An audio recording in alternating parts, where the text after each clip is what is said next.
and welcome to the Obscure Files. So you're thinking about becoming a paranormal investigator. Let me be the first to welcome you into the community of weirdness. Before you get started though, there might be some things that you may have heard that might not be entirely true, which is why in today's video I want to discuss some common misconceptions about paranormal investigation and things I wish I would have known when I got started. But before I get into that, I wanted to invite you to subscribe to this channel. If you're interested in all things paranormal, strange, mysterious, spooky, and weird, be sure you're subscribed because this is what this channel is all about. And don't forget to ring the notification bell so you never miss a video. With that out of the way, let's get into today's topic, which is misconceptions about paranormal investigation. Starting off with one of the more common ones, and it's the fact that all paranormal investigators are ghost hunters. You'll often hear those two words being used interchangeably. I think that's the right word. So if you're a ghost hunter, technically you are a paranormal investigator, but because you're a paranormal investigator doesn't necessarily mean that you're a ghost hunter. For example, you could be a paranormal investigator who investigates phenomena of Sasquatch or Bigfoot, or you can be a paranormal investigator who investigates the phenomena of aliens and UFOs. And of course, you can be a paranormal investigator who investigates the phenomena of hauntings, ghosts, and spirits. Another fairly common misconception about paranormal investigation is that all potential paranormal evidence is conclusive, which is actually not the case.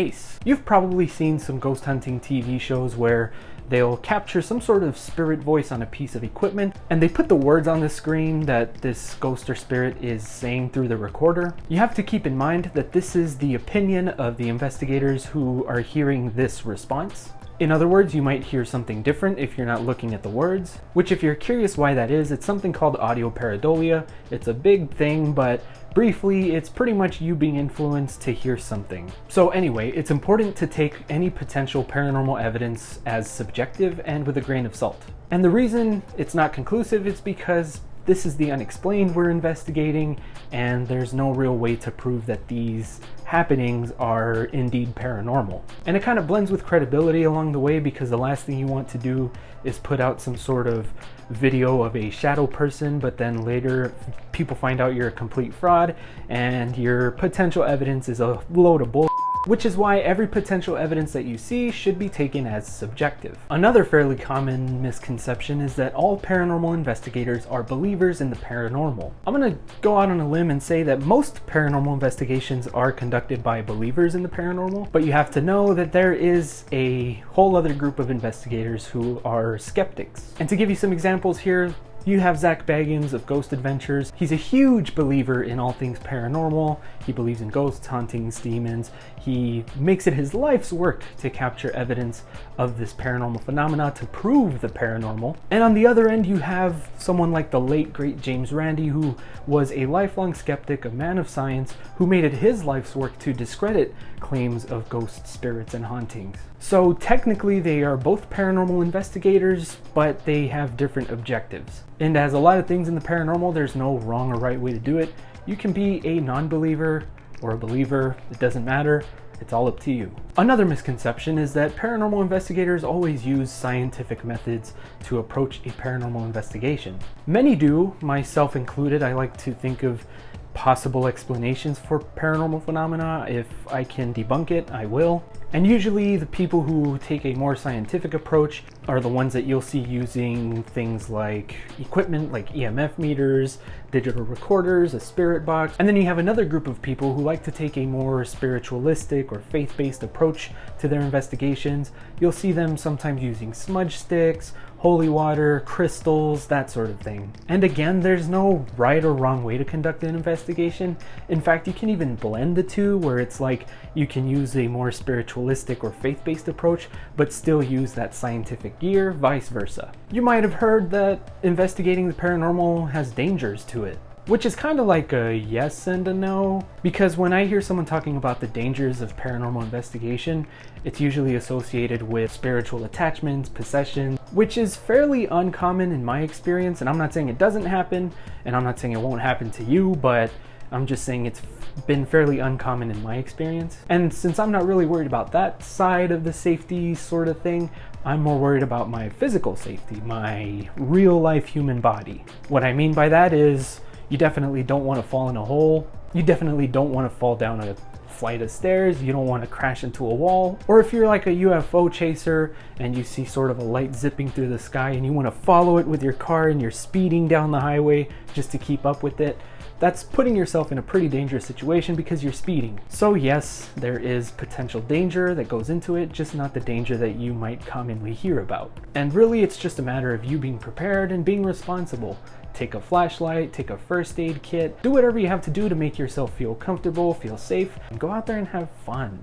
So I have a few more to get through here, but if you've enjoyed the video so far, I'd really appreciate it if you gave me a big thumbs up. So the next few misconceptions are going to be mostly about ghosts and hauntings, with the first one being one of the biggest misconceptions, and it's that you can't find ghosts during the day, which is false. Because it's important to understand that spirits work on their own schedule, their own time, and they're not going to follow a schedule or time that the rest of the world has made for them. And the way I like to think about it is like, okay, my whole life I'm doing things during the day, I'm not awake at night, so if I were to become a spirit, I would like to stick to my schedule. That's just me. The best thing about daytime investigations is that public places like cemeteries, parks will have daytime access, easy, free access, and those same places might not be accessible to you at night. Now, it does depend on what kind of investigation you want to do. I mean, if you want more of a creep factor out of it, if you want it to be more creepy, then yeah, I mean, nighttime is going to be the best time to do that. But what I'm trying to say is that it is not restricted to nighttime. You can do it 24 hours a day. It doesn't matter when.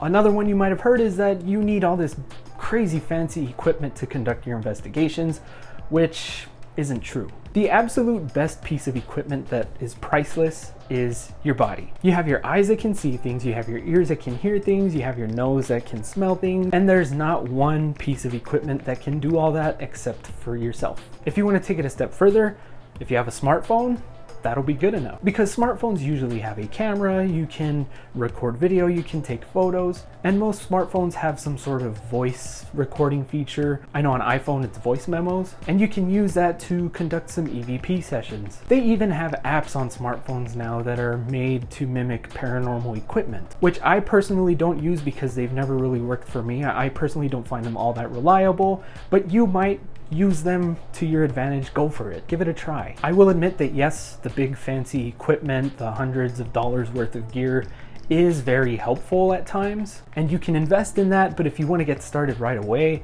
you don't need it. Which takes us to our last common misconception about paranormal investigation. This one being that your paranormal investigation is going to be insanely active. Your investigation is going to be a lot like you see it on TV. Oh, that one hurts because that's what I was expecting and nobody told me it was the complete opposite. Oh man, I can't tell you how disappointed and discouraged I was after my first investigation, because I'd seen so many videos and TV shows of paranormal investigators who go into a place and they get all this crazy phenomena. And I got so discouraged because my first investigation, I didn't experience a single thing.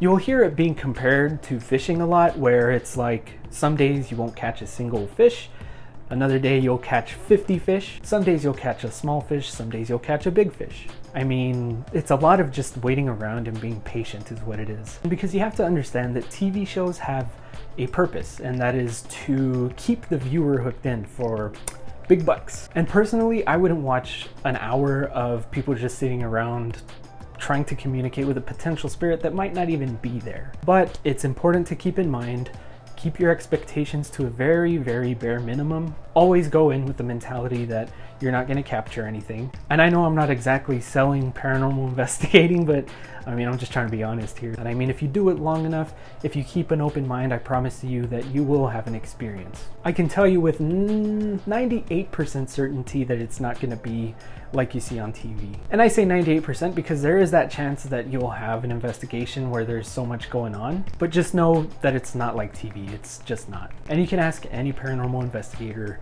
they'll tell you the exact same thing. Anyway, with all that stuff said, don't be discouraged, just keep at it. Give it a shot. If you like it, keep at it. If you don't, at least you tried it.